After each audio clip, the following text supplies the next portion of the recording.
Кийинки сөз Адахан Кесенбаевичке берилет. Могул жерде эч тиешеси жок маселелер талкууланып кетип атат. Бул дипломатиялык паспорт жана кызматтык паспорт жөнүндө сөз кетип атат. Дипломатиялык паспорт ушул акыл эси ордунда болгон кишиге берилет да, туурабы? Акыл эси ордунда, жоопкерчилиги бар кишиге берилет. Башка маселе, дипломатиялык паспортту эрежени бузуп кимдер берет? Бул башка маселе. Биздин тарыхыбызда болгон, кээ бир азаматтар бирөөлөргө паспортты бере коюп чыгарып жиберген. Ал Тышкы иштер министрлигинин түк тиешеси жок бул жерде. Мен айтайын дегеним, муну биз расмий конституциялык органбыз да, туурабы? Чыңгыз мырза. Мунун котормосу расмий эмес деп турат да. Биз расмий эмес документ менен иштегенге укугубуз барбы?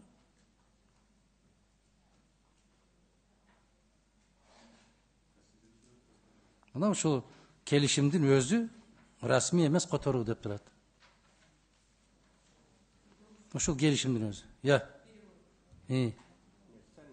Ооба. Ооба. Анан кандай биз расмий эмес котормонун кагазды талкуу кылып биз ушуну колдоого кандай бул? А мүмкүн расмий котормосу башкача болор.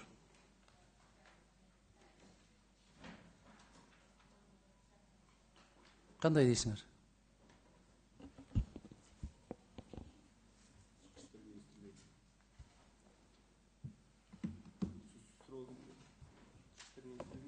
Ким мага жооп берип койдуңузбу? Комитет киргизди да ушуну.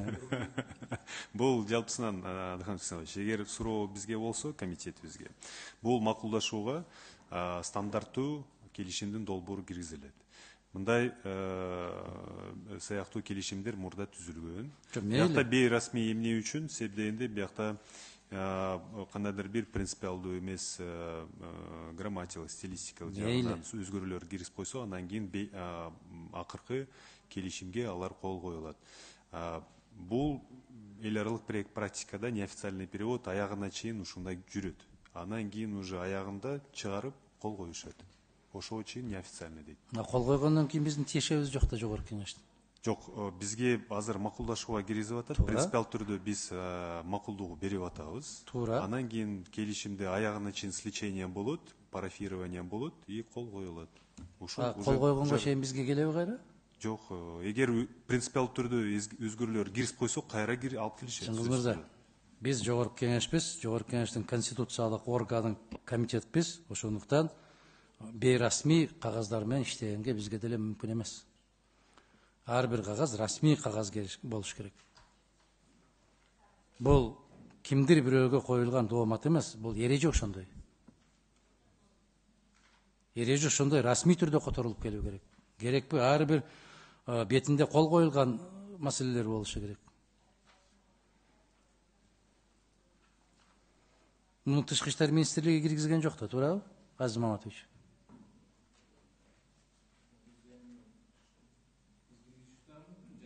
Жок, расмий киргиз. Жок, өтө микрофонго айтсаңыз, бул жакшы эмне болбой атат. Жок, биз киргизген кагазда жазылышы мүмкүн. Эгер азыр сиз айткан сын пикирди эске алып, мындан кийин эгер эмелерин ушул жактарын карай турган болсок, биз макулбуз киргизбеш болот. Биз баары бир расмий кагазды карашыбыз керек. Бул бейрасмий кагаздарды карап алып, эртең кийин биз ушундай болгон сунуштарды бердик эле десе, бирөө жарым туруп айтышы мүмкүн, кечирип коесуңар, ал бейрасмий болушу мүмкүн. Кагаз эле, расмий кагазыбыз мындай болчу эле деп коюшу мүмкүн да. Бул 100%. Тарыхтар кандай нерсе болот. Ошон үчүн Чыңгыз Азаматович, сиз дагы кагаздарды келип караганда бир аз карап, бейрасмий болсо анда киргизүүгө шашпашыбыз керек. Колдоого ала турган келишим, бул абдан жакшы келишим, бул бир кадам алга жылуучу келишим. Бирок эреже ошондой, расмий кагаз менен иштешибиз керек. Туура, Адахан Кесенбаевич, мен биякта келишимден сизге окуп чыгайынчы, англисче жазып турат. In case of any divergence in the interpretation, the English text shall prevail. То есть, бул эмне деген? Эгер кандайдыр бир талаш болсо, суроолор бар болсо, тараптар англис тилинде жазылган текстке алар кайрылышат. Ошон үчүн англис тили бул негизи келишим. Биякта эч кандай бейрасмий же кандайдыр бир надпись жок. Англисче так жазып турат уже даяр турган келишим. Калганы өзгөрүүлөр техникалык болушу мүмкүн, ошон үчүн неофициальный деген перевод. Сиз кечиресиз, ар бир мамлекет менен келишим түзгөндө эгемен мамлекеттердин тили негизги болуп саналат. Бириккен Улуттар Уюмунда да ошондой. Эгерде түшүнбөстүктөр пайда болуп калган болсо деп, мисалы биз СНГ өлкөлөрү менен түзүп атканыбызда, мына азыр Өзбекстан менен талкуу кылабыз кийинки документти. Эгерде талаш тартыш пайда болуп калса, орус тилине кайрылабыз деп. Ооба. Биякта англис тилине жазып турат. Шилтеме турат. Англис тилинде эмес, кайсы тилде болсо ошондой тилде болсун, могул жерде бейрасмий котормо деп турат. Ооба, бирок биз жогорку кеңештин депутаттары расмий котормону карашыбыз керек. Бул кийинкиге. Бул принципиалдуу маселе, себеп конституциялык орган, конституциялык расмий кагазды гана карашыбыз керек. Бейрасмий котормо бул Тышкы иштер министрлигинин жумушчу тобуна. Биз ратификацияга алып келе турган маселе расмий кагаз болуш керек. Бүгүнкү күндө биз орус тилге өзүбүз котордук. Ошого биз расмий эмес деп жаздык бүгүнкү күндө. Макулдушууга биз жибердик министерство ведомстволорго. Кандай? Расмий эмес кагаз эмнеге жогорку кеңешке киргизесиңер? Жок, бүгүнкү күндө ошондой болуп атат. Бүгүнкү күндө эмес, дайыма эле ушундай болуш керек. Расмий гана кагаз кириш керек жогорку кеңешке. Процедурный.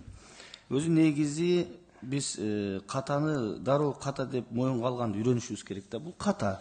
Катаны ката деп эле койлу дагы ишти улантып берейин. Полемикага кирип кеттик, аябайчы. Мындан кийин андайга жол бербеш керек. Бул туура бардык расмий кагаздарды биз карашыбыз керек. Бул бир. Экинчиси, негизи эле ушул комитетте көп учурда каталар бар. Азыр окусам дагы уят болот. Чечимдерде кыргызчада каталар жүрөт. Мына караш керек мунучу. Эң билимдүү орган болуш керек бул мамлекет жогорку кеңеште, мыйзам чыгаруу органда. Бир да ката кетпеш керек.